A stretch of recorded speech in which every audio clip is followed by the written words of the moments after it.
algumas folhinhas ainda mexendo, parece. Todos acharam? 7. Segundo livro das Crônicas, capítulo 7, de 11 a 16. Segundo Crônicas 7, de 11 a 16. Assim, Salomão acabou a casa do Senhor e a casa do rei. Tudo quanto Salomão intentou fazer na casa do Senhor e na sua casa, prosperamente o efetuou. De noite apareceu o Senhor a Salomão e disse: ouvi a tua oração e escolhi para mim este lugar para a casa do sacrifício. Se eu cerrar os céus de modo que não haja chuva, ou se ordenar aos gafanhotos que consumam a terra, ou se enviar a peste entre o meu povo, se o meu povo, que se chama pelo meu nome, se humilhar e orar e me buscar e se converter dos seus maus caminhos, então eu ouvirei dos céus e perdoarei os seus pecados e sararei a sua terra.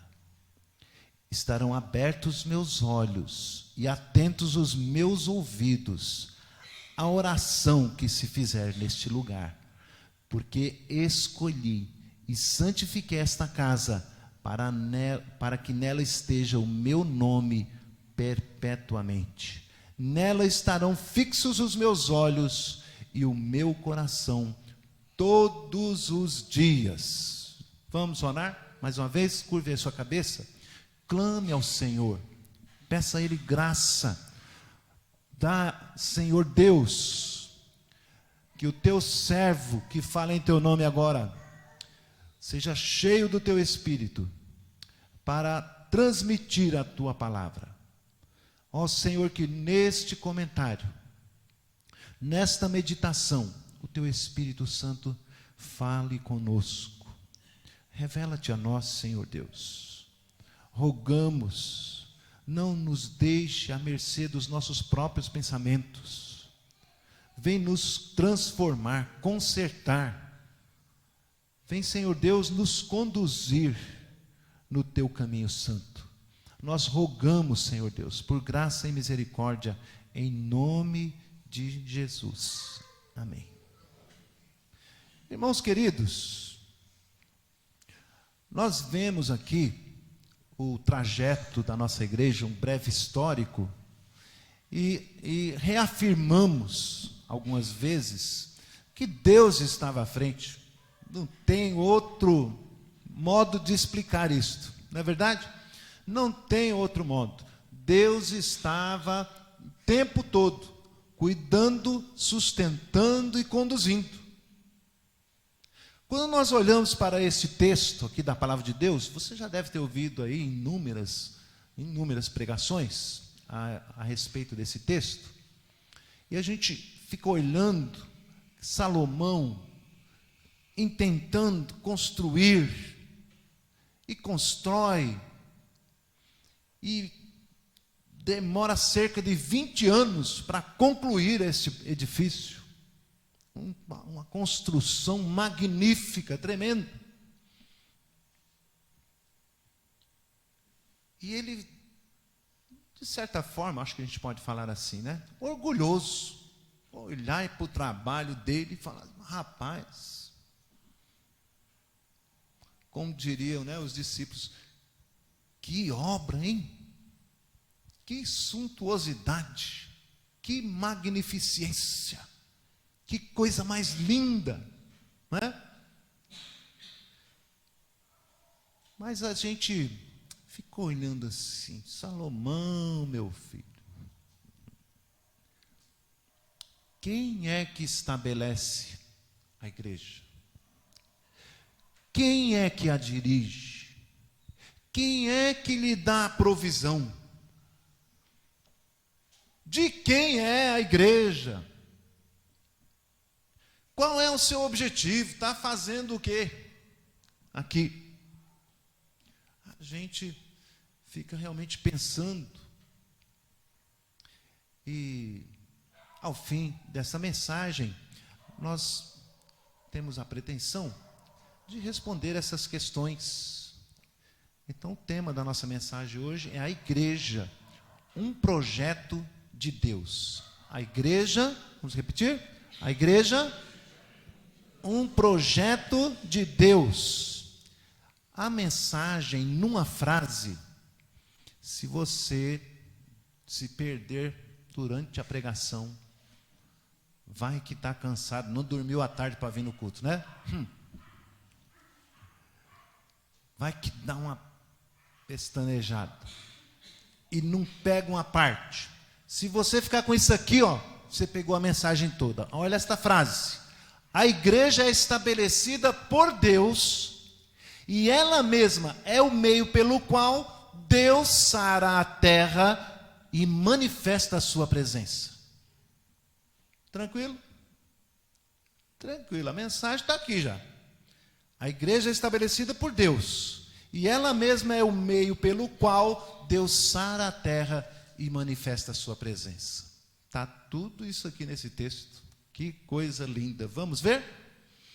Então, segundo esse texto, porque a igreja é um projeto de Deus, nós vamos apresentar aqui 3 razões para comprovar isto, de que de fato a igreja é um projeto de Deus. A igreja, primeiramente, é estabelecida por Deus. Vejamos versículo 11, que diz: assim Salomão acabou a casa do Senhor e a casa do rei, tudo quanto Salomão intentou fazer na casa do Senhor e na sua casa, prosperamente efetuou. Meus irmãos, Deus é soberano neste projeto, tanto para edificar, quanto para derribar. Mais tarde, o Senhor derruba esse templo. Ele é soberano, tanto no incentivo, na capacitação, na provisão financeira. Povos doaram donativos, quilos e quilos de ouro, madeira finíssima. E o projeto foi dado pelo próprio Deus a Davi. Mas por que Davi não pôde construir? Porque Deus havia projetado para o filho de Davi. Aquilo que Deus projeta para alguém fazer, outro não fará. Ah, mas pastor, fulano se levantou para fazer um projeto, não deu certo, veio outro para poder fazer. Plano de Deus. Ele não improvisou nada. Tudo faz parte do seu projeto. Soberano. Firme. Ele conduz a história. Tanto no incentivo, como também na disciplina. Repare então que Davi desejou fazer isso. Mas Salomão, diz aqui a palavra, é quem prosperamente o efetuou. Porque Deus o abençoou. Porque Deus determinou que fosse assim. Davi quis fazê-lo, mas Deus não aceitou. Você não pode construir minha casa. As suas mãos estão manchadas, disse o Senhor a Davi, seu servo. O teu filho é quem o fará. Então Salomão vem para cumprir um projeto de Deus. Salomão vem para ser figura do que havia de vir. Porque não era ele também o filho de Davi que ia construir morada para o Altíssimo. Não foi, não era Salomão. Ele era apenas uma figura a quem Deus fez prosperar, para que ficasse claro, para que ficasse evidenciado, será um filho de Davi que vai construir a morada do Altíssimo, para ser figura do filho de Davi, que é também filho de Deus. Porque tal qual seu pai, ele não era digno de fazê-lo, nem tampouco qualquer mortal, qualquer mão humana. Porque haverá um da tribo de Judá, da raiz de Davi, um descendente que enfim irá cumprir o projeto perfeito de Deus para fazer a sua habitação. É uma promessa tipológica, é uma linguagem que Deus usa comumente na Escritura, um tipo de Cristo.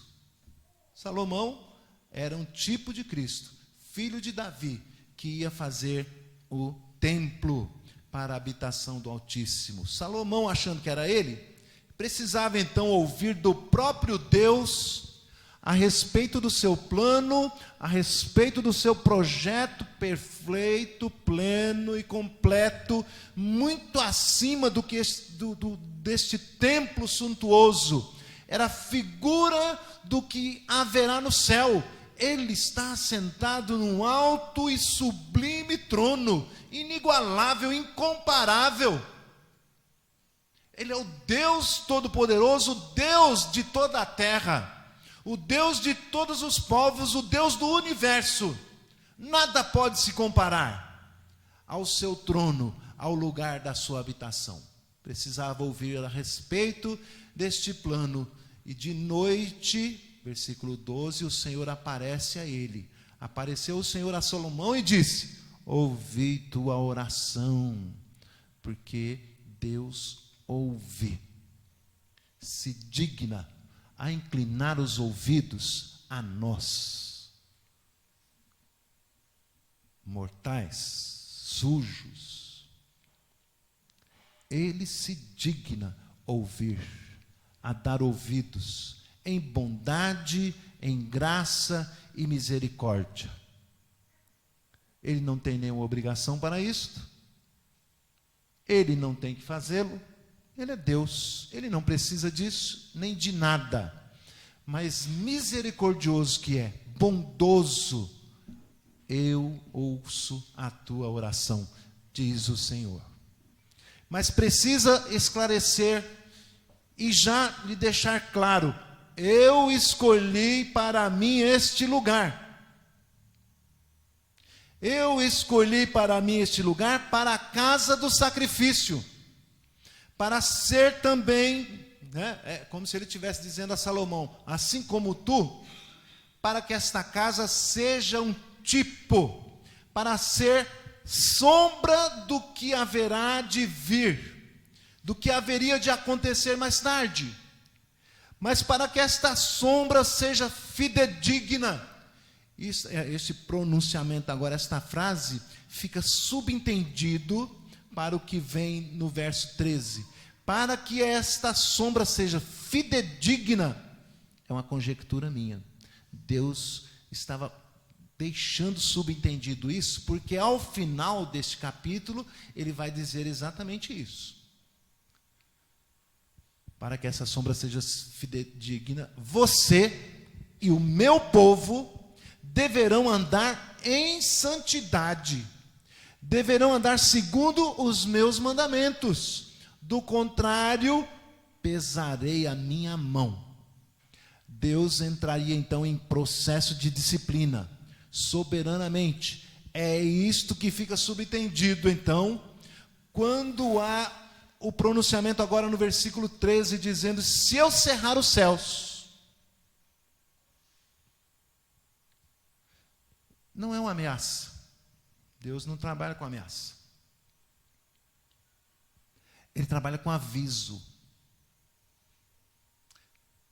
Porque se não andarem em santidade, porque se não se arrependerem, porque se não andarem de acordo com a sua vontade, o Senhor disciplina.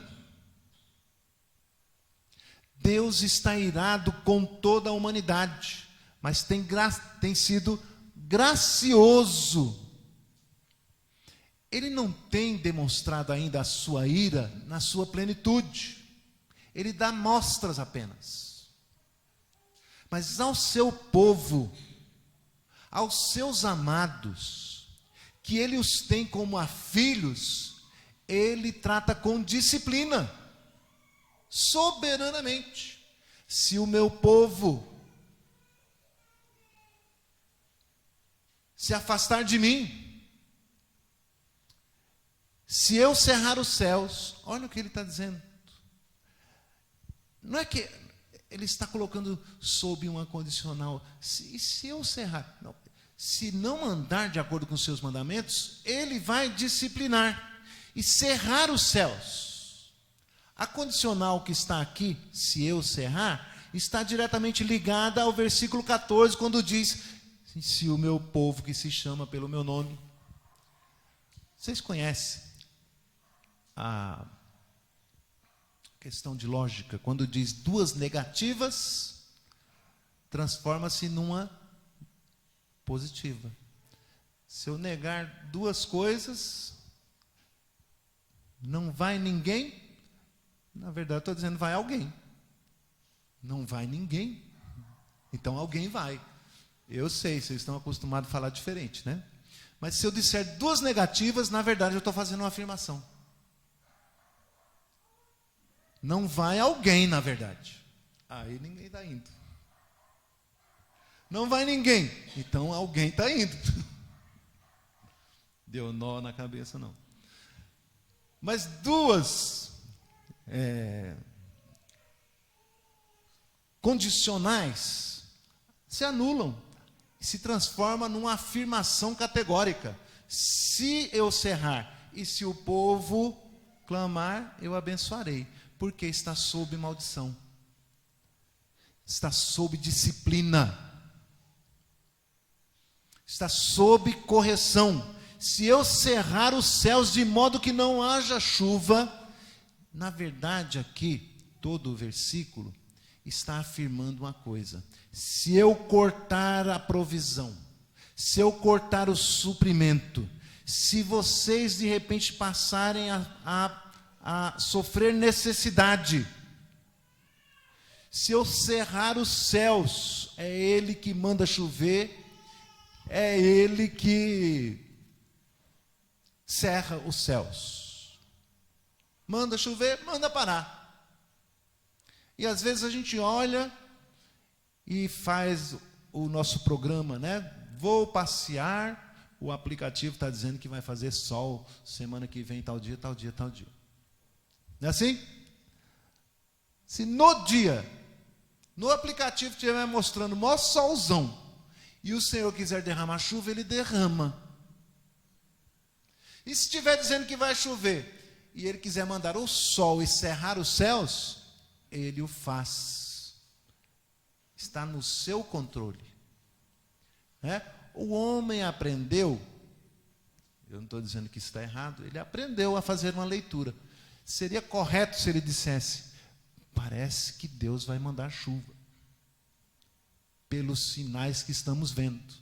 Porque Jesus chama alguns de hipócritas, porque eles sabiam fazer a leitura, mas não sabiam reconhecer o sinal dos tempos, né? Então, Jesus está confirmando que é possível fazer essa previsão. Mas que fique claro que é Ele quem cerra, é Ele quem manda chover. E se eu ordenar os gafanhotos que consumam a terra, se eu mandar pragas, e diz também, se eu enviar a peste entre o meu povo, a pandemia, não é? Então, soberanamente, é Deus quem estabelece a igreja. É Deus quem a faz andar.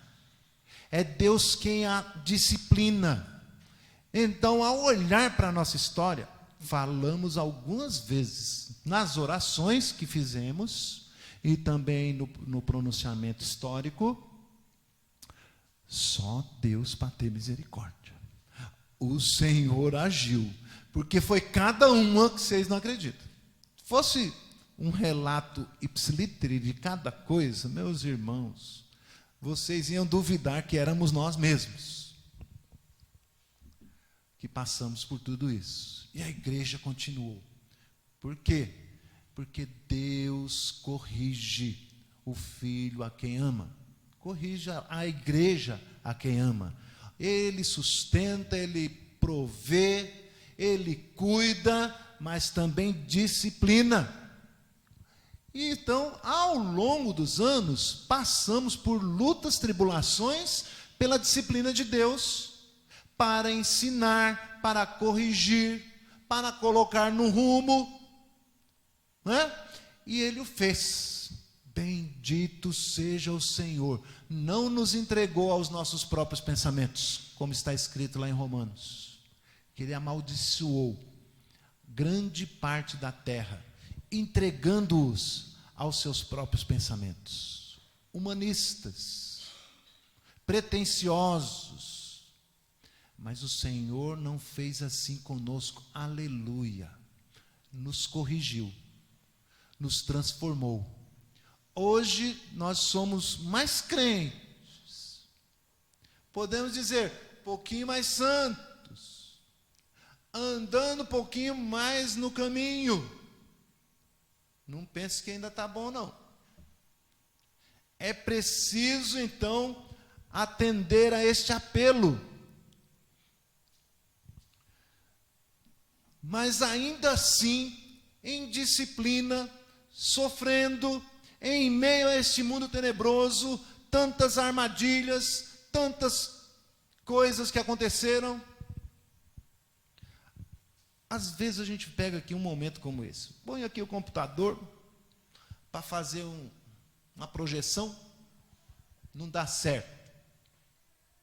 Aí a gente, quanta luta, a gente fica nervoso. Alguém trouxe calmante aí? A Theo e a Lindalva estão precisando um pouquinho.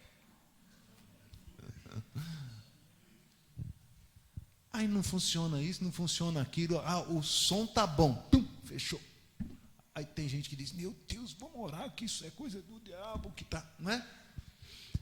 Não, irmãos, devia ter visto a pilha direito antes, devia ter testado aqui o negócio, ia projetar direito ou não, né? Então, aprendemos um pouquinho hoje de novo, não foi? Pensava que estava tudo certo, era só chegar, rapaz, a tela ficou deitada, a projeção não teve jeito, não saiu. Então, coisinhas assim, irmãos, não é isso não. O Senhor vai nos corrigindo, vai tratando, vai consertando, né? E somos o seu povo a quem Ele ama, chamados de seus filhos a quem Ele ama. Por isso Ele nos corrige, por isso Ele disciplina, estabelecidos por Ele, em meio a este mundo tenebroso. Mas a disciplina não é gratuita, não é por sarcasmo, mas porque Ele disciplina aos seus filhos, a quem ama, a quem quer transformar, quer completar a obra que Ele já iniciou em nossas vidas, até que alcancemos o fim desejado por Ele. Não é à toa, não é por sarcasmo, quer dizer, não é porque Ele é sádico, gosta de fazer sofrer, não é isso não. É porque nos ama, porque quer nos corrigir, porque somos o seu povo, somos os seus filhos, e Ele quer nos conduzir, completar a obra, como diz o apóstolo Paulo, até o dia de Cristo Ele vai completar a obra que Ele iniciou, para nos consertar, nos transformar, nos limpar nossos pés na caminhada. E aquele que determinou esta vitória, que andemos em triunfo até aquele dia, também é que provê os meios. Então, é Ele quem institui, quem faz, quem implanta a igreja, e é Ele quem conduz, consertando e trazendo a sua mão amorosa disciplinando os filhos a quem ama. Com essa disciplina, conclama o Senhor. O salmista, em dado momento, diz assim: agradeço a Deus, porque Ele me fez passar por essas lutas, por essas dificuldades, porque assim eu busquei ao Senhor. E se não é pelas lutas, quanto melhor a gente fica, mais distante de Deus. Não é assim? Ou é só comigo isso? Acontece conosco, né? Então, a disciplina, se eu cerrar os céus, se eu ordenar a peste, se eu disciplinar vocês, e se vocês, agora ele coloca o meio pelo qual ele restaura, é através das orações da igreja, do arrependimento, da humildade. E se o meu povo, que se chama pelo meu nome, é interessante que ele acaba de dizer, né, no verso anterior, que se eu enviar a peste entre o meu povo, ele repete na mesma hora: e se meu povo, que se chama pelo meu nome, é o nosso sobrenome, né? Alberto de Deus, povo de Deus, a igreja Betel de Deus, se humilhar, toda a igreja do Senhor Jesus, falamos aqui a outra igreja, falamos aqui a muitas igrejas, se a igreja do Senhor Jesus se humilhar, quer dizer, para de ser arrogante. Salomão, se alguém tinha alguma razão, enfim, para algum orgulho de sabedoria, de beleza, de riqueza, seria este, né? Mas não é isto, Salomão. Se o meu povo se humilhar, reconhecer a sua pequenez, quem é o teu Deus? Somos seus servos, nada mais. Somos seus servos para cumprir o seu mandato. Se humilhar e orar e me buscar, meus irmãos, parece que Deus tem batido na tecla conosco. Devemos buscar ao Senhor. Será que nós temos orado o necessário? Se o Senhor está falando conosco, para que nós o busquemos, humilhem-se sob a poderosa mão de Deus, para que em tempo oportuno Ele vos exalte. Reconhecer que Ele está na direção, que Ele está no comando. Quando agimos fazendo alguma coisa, é sob a sua proteção, sob a sua bênção. A Ele a honra, a glória e o louvor. Não podemos fazer nada sem a sua permissão. É a ação dele. Não tem do que se gabar. Não tem do que se achar. Humilhem-se e orem. Peçam a Deus. A oração, meus irmãos, embora às vezes o salmista usa umas linguagens figuradas, né? Até quando, Senhor, esquecer-te-ás de mim para sempre? É uma linguagem figurada. Você acha que Deus se esquece? A oração então seria para lembrá-lo? Deus não precisa ser lembrado. Ele requer de nós a oração para que nós nos lembremos de que precisamos dele e de que ao recebermos, se ele quiser nos dar, foi ele quem deu e não pela força do meu braço. Senhor, que eu não tenha tão pouco, que eu não me rebele contra ti, nem tanto que eu não venha achar que eu conquistei pelo meu próprio braço. se o meu povo se humilhar e orar e me buscar,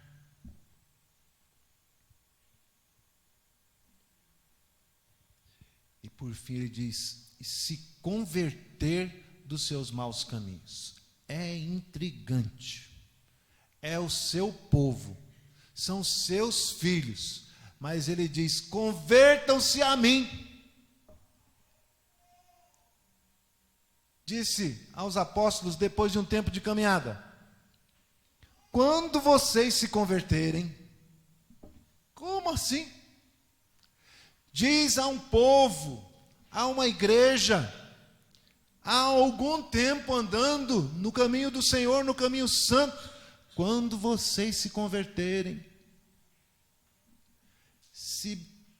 se humilhar e orar e me buscar, e se converter dos seus maus caminhos, andar de acordo com o que o Senhor requer de nós.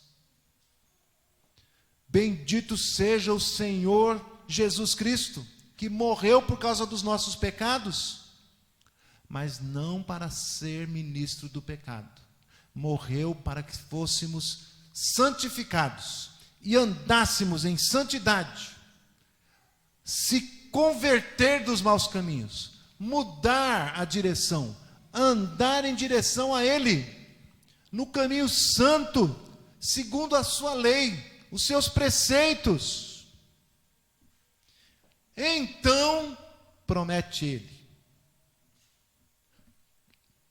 Em outras palavras, para explicar agora o que eu disse, as duas condicionais, se e se anulam e se transformam numa afirmação. Então, ficaria assim, quando vocês pecarem, e eu disciplinar vocês, e quando então vocês se humilharem e se voltarem para mim e orar, e me buscar e se converter, então eu ouvirei dos céus, perdoarei os seus pecados e sararei a sua terra. Irmãos, olha que coisa bendita. O Senhor nos abençoa e abençoa o bairro onde nós estamos. Nós somos o sal da terra, a luz do mundo. A hora que uma luz acende, ela ilumina todo o ambiente.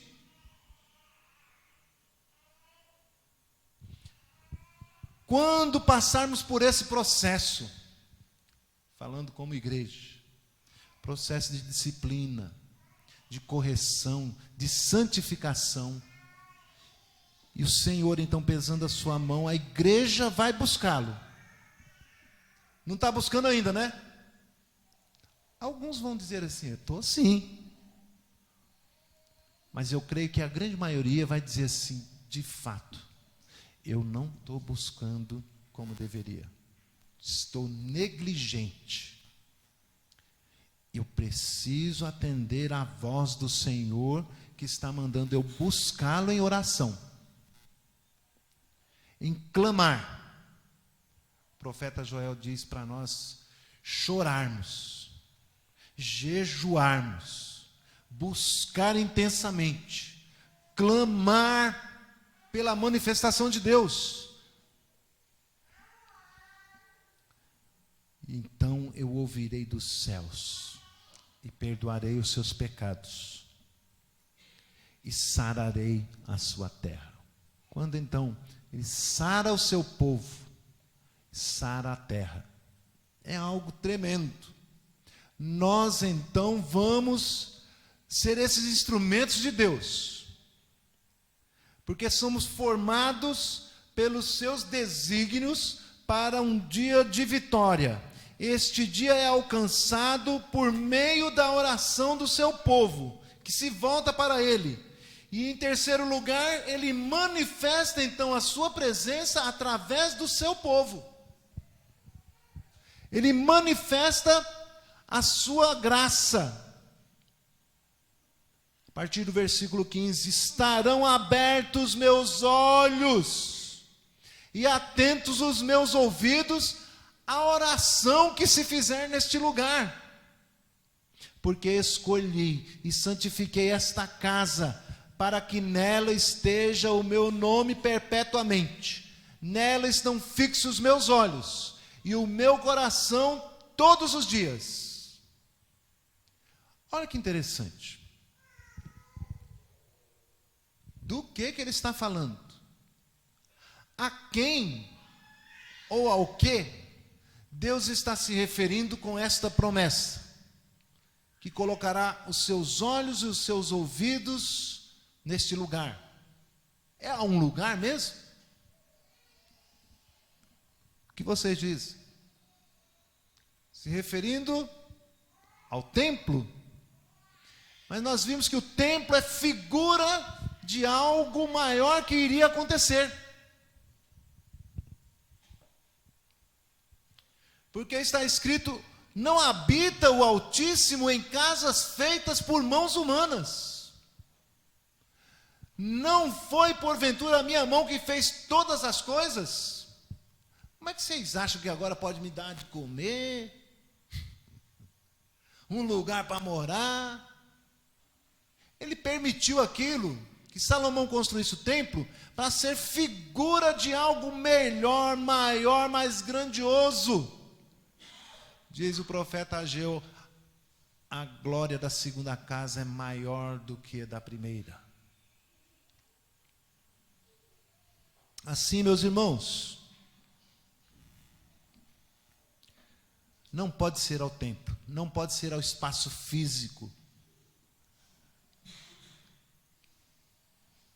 Diz o apóstolo Pedro: vós mesmos sois como pedras vivas, sois edificados casa espiritual, para ser de sacerdócio santo, a fim de oferecer de sacrifícios espirituais agradáveis a Deus por intermédio de Jesus Cristo. É evidente que esta obra é do Senhor. Isto é, as nossas vidas aqui presentes. Se fosse um edifício, tinha que ser lá na Teles ainda, né? Foi o primeiro local. Teles de Menezes. Ah, não estava bom lá, foram lá para cima, na Rua da Feira. Né? Oh, também não ficou bem lá, muda para cá. Aprove ao Senhor nos dar como local próprio, propriedade da igreja, esse templo, essas paredes. Mas não é disso que ele está falando. Eu acho engraçado quando às vezes, reunindo-se para fazer uma reforma, não, o Senhor merece. O que ele merece muito mais, nós não somos capazes de dar o que ele merece. Não é isto aqui que está contando, é isto aqui. É este lugar cheio, são pessoas, vocês são pedras vivas, cada um de nós. É para isto que Jesus veio. É para isso que o templo de Salomão apontava. Toda a beleza, toda a suntuosidade apontava para nós. Que haveríamos de ser a morada do Altíssimo. O templo da sua habitação. Não é tremendo? É tremendo, é maravilhoso. Acaso não sabeis, diz o apóstolo Paulo, o vosso corpo é santuário do Espírito Santo que está em vós, o qual tendes da parte de Deus. Aprove ao Senhor fazer assim.